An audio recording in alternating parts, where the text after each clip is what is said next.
So I'm going to talk about corn diseases and some cotton diseases, and then Dr. Monclova Santana is going to finish up on some cotton diseases that she's doing quite a bit of work with.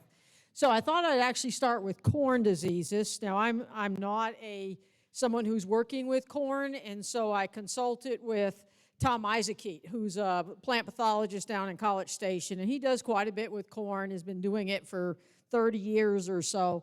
And so I thought I would use some of Tom's information to share with you. Now, the last time I talked about corn with you folks, we focused on fumonisins and aflatoxin, some of the toxins that can form on corn ears. So I thought this time I would talk a little bit about leaf spot problems in corn.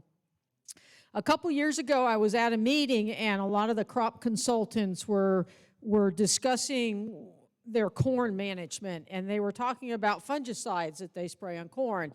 And I was a little surprised to see how much they actually did spray corn with fungicides up here. And so I took note, and I thought it would be a worthwhile topic today to just quickly run through some of the corn leaf spot pathogens, and then more time spent on the decision-making about when to spray or not spray.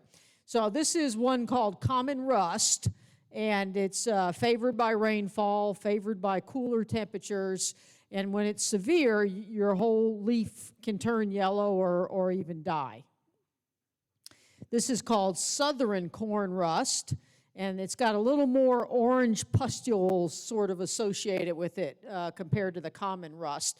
And it likes a little bit warmer temperatures as well, and certainly humidity is very important. This is southern corn leaf blight. This is a disease that can really ramp up in a hurry and cause some destruction on corn. It likes a very large range of temperatures. Here it says from 68 to 90 degrees Fahrenheit. And so when you're scouting this disease, they like to see the lower leaves scouted at tasseling until the R4 stage. And they recommend to apply fungicides if you see this disease very rapidly, because the disease gets going in a hurry. Here's northern corn leaf blight. This was one they actually had a problem with in South Texas this past year. It has cigar-shaped lesions, so they're a little bit different looking lesion, and it's very damaging at more moderate temperatures, not the higher temperatures.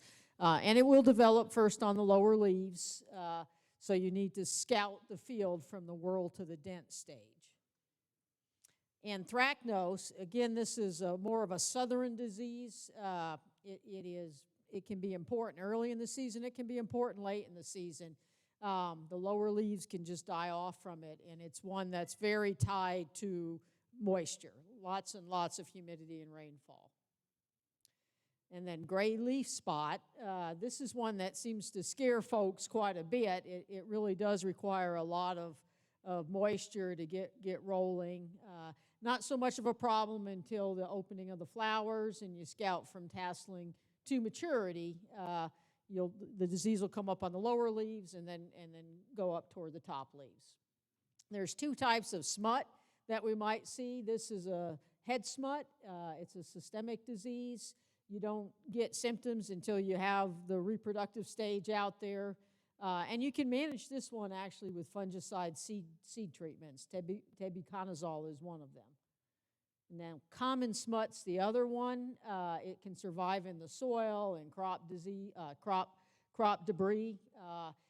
The wind or the hail events is one that really gets this one going. And you can get the galls formed on any part of an active growing plant, not just the corn ears, but any part of the plant. And so this is one that you pretty much have to manage with resistance. If you have a field that's prone to common smut, you need to have a variety that has some resistance. Okay, so then briefly, that's the main ones that you might see on corn. Your varieties are going to have a rating for various diseases. Your real susceptible ones are the ones that you're going to have to spray for. You know, you're going to have to make applications probably in what Tom Isaac recommends is on the third leaf below the ear. If you've got disease there or higher, then you're going to be making applications on 50, you know, if you've got a decent part of your field that are showing symptoms. You've got to protect that ear leaf. Intermediate hybrids, you don't pull the trigger as quickly. If you have disease going out there and if the weather is favorable, then you pull the trigger. If the weather is hot and dry, you don't pull the trigger. And then moderately resistant hybrids, you don't pull the trigger, basically. So, some of the things to consider before applying fungicides, you need to know the resistance of your hybrid to that pathogen that's present. You want to scout the lower leaves for disease pressure. The ear leaves and leaves above contribute most of the carbohydrates to your grain fill. So you've got to protect those leaves. You monitor the weather and be aware of things like planting date, corn on corn, and fungicide activity. So this is the ladder of probability of whether you should spray or not spray. So the first and most important is how susceptible your host is. Second is, are you continuously doing corn or are you rotating? That tells you how much inoculum may be in the area. Are you doing no-till? Because there's going to be more inoculum typically in a no-till system. Yield potential. Is there enough yield potential out there to be worth the cost of the fungicide sprays? Irrigation. Up here, that's pretty much a no-brainer. And then disease activity after flowering. Okay, and then this is a really busy table. It was put together by a number of corn experts, which I am not. But basically you have, at the top, you've got 3 products that are called your strobilurins. Oxystrobin, et cetera, et cetera. The product name could be Quadris, Headline, Approach. You've got your rate per acre, the range that would be sprayed, and then you've got a list of all the diseases I talked about: anthracnose, common rust, gray leaf spot, northern leaf spot, southern rust, and then your harvest interval. And then you have a rating of these products in terms of how good they are against these diseases. And this is where the experts come in, what their opinions are. And so you can see for the strobilurin group, you're basically very good to excellent, occasionally just a good, but you're doing a pretty good job across all those leaf spot problems. So if you have a leaf spot problem, it's probably on that list, and the strobilurins are probably going to do a very good job with it. The next group down is the triazoles, the DMI triazoles. Tilt, Proline, Folicure, Domark are some examples. And you can see then the rates against this list of diseases. I'm not exactly sure what NL is standing for, but U would be unknown. You have some very good, you have some goods, and so you have overall a little bit less knowledge and maybe a little bit less activity. And then in this bottom group of 4, you have mixed modes of action. So you're basically combining those first 2 categories to some extent. And you've got examples here of Quilt, Excel, Prioxar, Headline AMP, and Stratego, YLD. And so again, you're in the excellent and very good categories in a lot of these because you're combining both. And of course, the advantage of combining both is that you're hoping to not develop resistance to your fungicide, because all of these leaf spot fungi have some ability to develop resistance. So that's a way to help protect yourself. Okay, so I'm going to stop talking about corn, which I don't know a whole lot about, and I'm going to move on into cotton, which is what I work in. So we're going to start with Verticillium. When we get infection in the spring, these microsclerotia are the propagules in the soil that actually infect. So they're really durable propagules. They'll sit there in the soil and they won't germinate until they have enough moisture and a host, a cotton root or something that's a host, grows by them. And then they have the ability to recognize it, germinate, and infect that root system. And then at some point in the season, they'll move upwards in the vascular system of the plant and spread throughout the plant. And you see sort of the typical verticillium symptoms on that cotton plant. These are some other types of symptoms that you'll see on a plant. You'll see chlorosis, some necrosis. Here you see a little more burning or necrosis on the leaves. And then, of course, you can get defoliation. And that's very common late in the season here with Verticillium fields. This is a picture of a variety trial that I conducted in Floyd County. These plots were in close proximity to each other. They had similar pressure from Verticillium, but late in the year you see this case it's Fibermax 2334 GLT has retained its leaves. A more susceptible variety has lost its leaves. And that's the problem. If you put a sensitive variety in a Verticillium wilt field, you'll get very early defoliation. So the last couple years, we haven't had a lot of Verticillium. There was a little bit last year. There was almost none in 2019. So I'm starting to struggle a little bit with some of the new varieties that have come out recently in terms of deciding just how good they are at Verticillium. But these are some older ones that I can verify have consistently done really well. Fibermax 2484 B2 Flex was my favorite variety for Verticillium. I don't think we've ever seen a better variety in the Southern High Plains for Verticillium. Not planted very much anymore, hard to get seed, doesn't allow you to spray anything but the Roundup, and so you just don't see it being planted. Other ones that are almost as good, but not quite, Fibermax 2334 GLT, Fibermax 2322 GL, Fibermax 1911 GLT, Next Gen 3500 XF.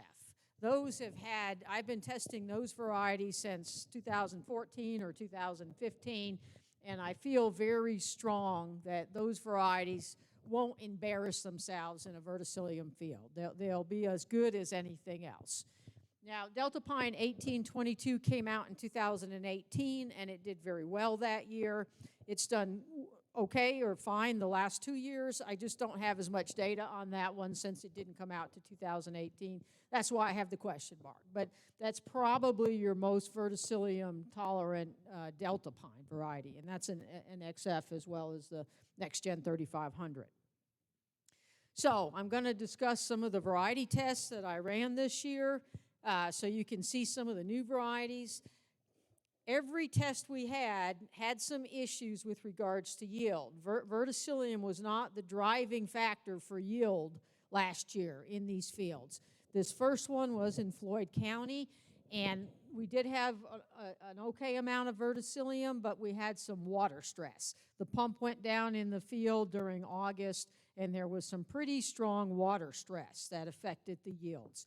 And so I would look at the yield data, but what I've really done is I've starred the varieties that I thought showed the most tolerance to Verticillium. And they're not all the highest yielding ones in this test.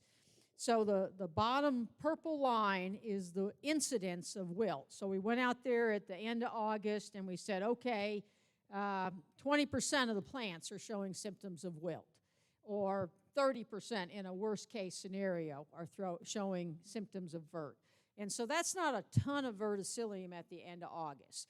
But then we went out in the middle of September and we measured defoliation, and at that point we were seeing between 25 and 65% defoliation. So we did get some pressure that came in late. Probably did not drive yield as much as some years. So I'm going to start with the first one that starred. It's this Fibermax 2202 GL.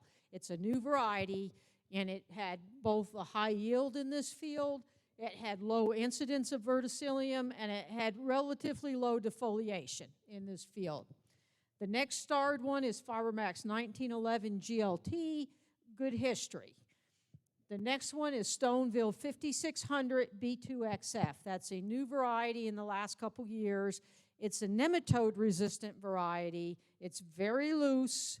We just have 1 year really of testing, and so I would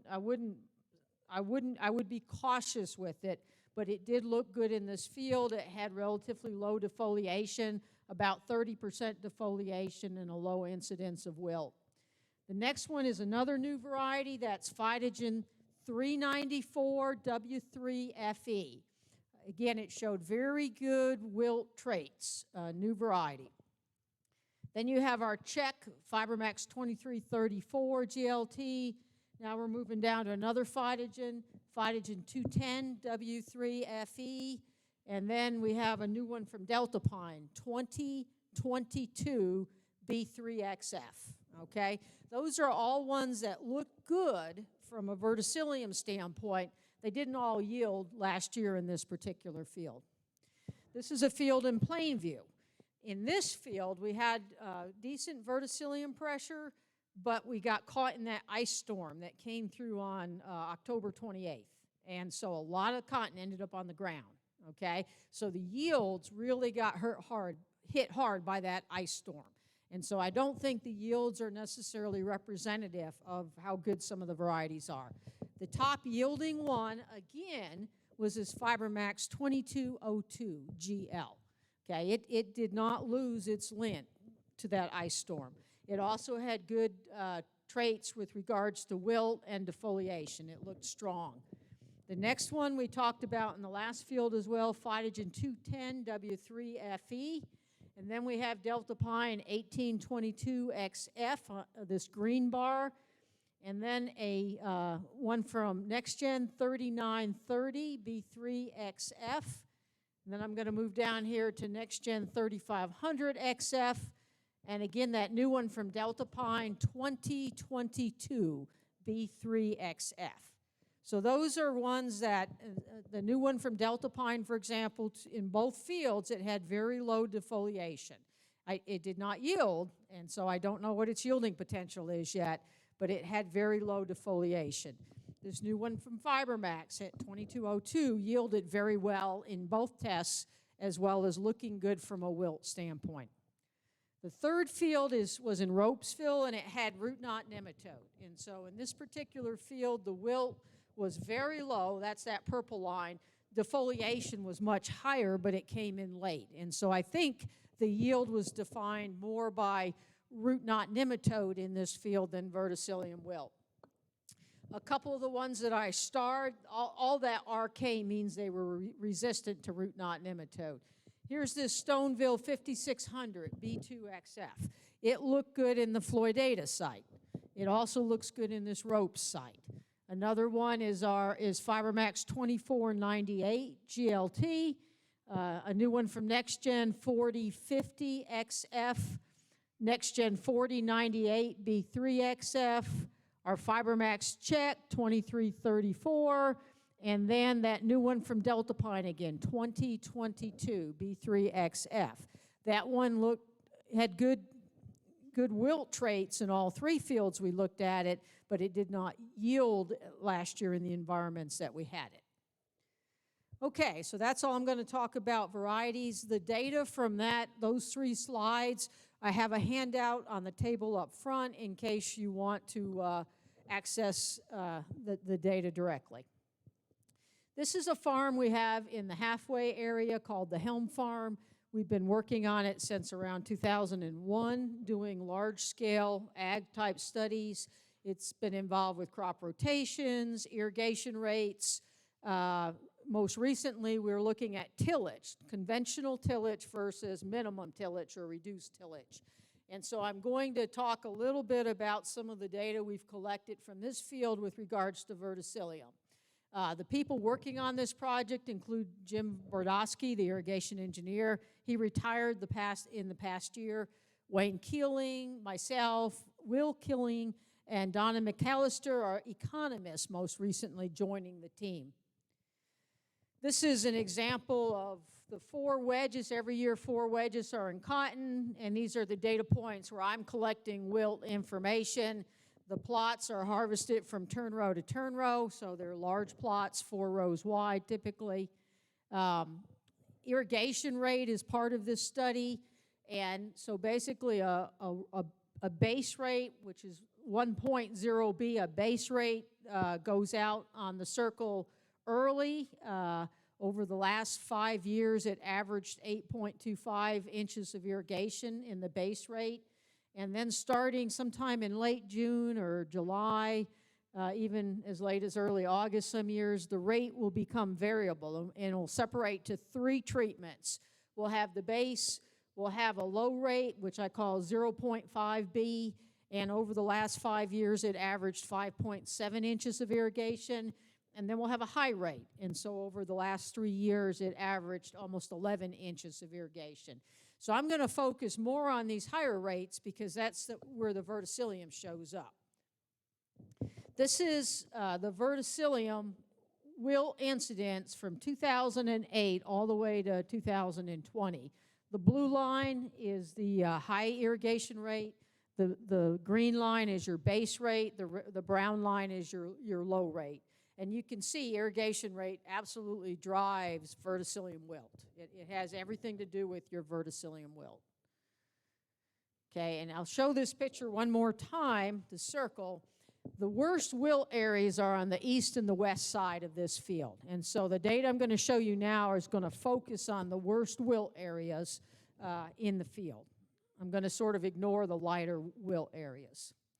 So this is the effect of, this is the, this is the effect of tillage treatment on incidence of Verticillium wilt and defoliation. So here, your incidence, your solid bar is conventional tillage. Your stripe bar is reduced tillage. That's close to a no-till system. And so under your high irrigation rate, your incidence of wilt's about the same between the 2 tillage treatments. Under your base rate, same thing. Under your low irrigation, same thing. So you're seeing an effect of irrigation, but not tillage on the amount of wilt you're seeing in the field. Over here we have defoliation, and this is averaged over 5 years. Your defoliation is very similar across your 2 tillage treatments. So if you were to go from a conventional tillage to a no-till, you would still see Verticillium wilt in your field. It really wouldn't change your observation of seeing Verticillium in your field. However, it does change your yield in a Verticillium field. So on this side, your solid bars, you've got conventional tillage.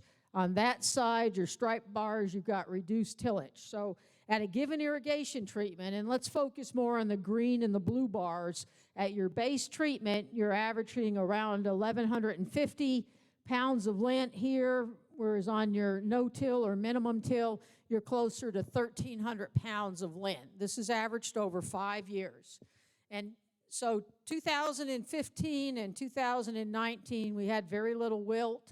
2016, 17, and 18, we had more wilt. And so we're looking at a combination of years, some with low yield, some with low Verticillium wilt, some with high Verticillium wilt. But you can see for your base irrigation rate, you made a lot more yield. For your high irrigation rate, you made less yield than your base rate, and that's the Verticillium driving that. But you did make more in your no-till or your reduced till system. So while you had Verticillium out there, the impact on yield was much less where you had reduced tillage. It definitely was more beneficial to your yield. This is, our economists have calculated the gross margins over that 5-year period. And this is Donna McAllister and Will Keeling. And so they've calculated the gross margins for the cotton over those 5 years. And so in your conventional tillage, you see that the less water you put out there, the more you returned. So as your irrigation rate went up, here under your low irrigation, you were making about $50 to the acre. Under your base irrigation, it was more like $40 to the acre. And under your high irrigation, you were losing over $50 to the acre. You look at the reduced tillage. This is the same field, and what we're doing is we're alternating reduced tillage with conventional tillage. So every span is alternated, one or the other. So these are really direct comparisons. We've got one span with one tillage treatment, another span with a different tillage. And it just alternates as you go up through that pivot. So these are very direct comparisons. You can see here under the reduced tillage, you were making about $125 an acre with your low water, about $175 an acre with your medium water, and then you were back down to about $75 per acre with your high water. And again, your high water is getting hurt because you have so much more verticillium wilt. So I guess the moral of the story is be very careful about how much water you're putting out in a verticillium field, and look seriously at a reduced tillage type system in a verticillium wilt field. Okay, I'm just going to quickly go through bacterial blight. It doesn't show up all that often out here, but I don't want you to forget it. You get brown lesions on your leaves. They can look water-soaked from the underside. You can get defoliation in those fields that have bacterial blight. You can get spots on your bolls. You can rot your seed. So the disease shows up either on your seed or because it's overwintered in the cotton debris from a previous year. And so you can get a field that's clean one year. You can actually get a disease right from your seed if you're planting a susceptible variety. This is some of the varieties that were planted that were classed at the Lubbock Classing Office last year. And the blue ones are blight resistant. The red ones are blight susceptible. And so you can see overall the region looks like it's planting mostly blight-resistant varieties. So we've been doing a good job. We just don't want to get too far away from that. Okay, and whoops, I'm going to go beyond that. And then I just want to thank my sponsors, the Plains Cotton Improvement Program, Texas Cotton State Support, Lamesa Cotton Growers, ANIFA, some of the producers that I work with, Ron Graves here in the Floyd County area, Glenn Schur up near Plainview, Larry Smith is by Ropesville, and then the scientists I've already mentioned for the work we do at Helms.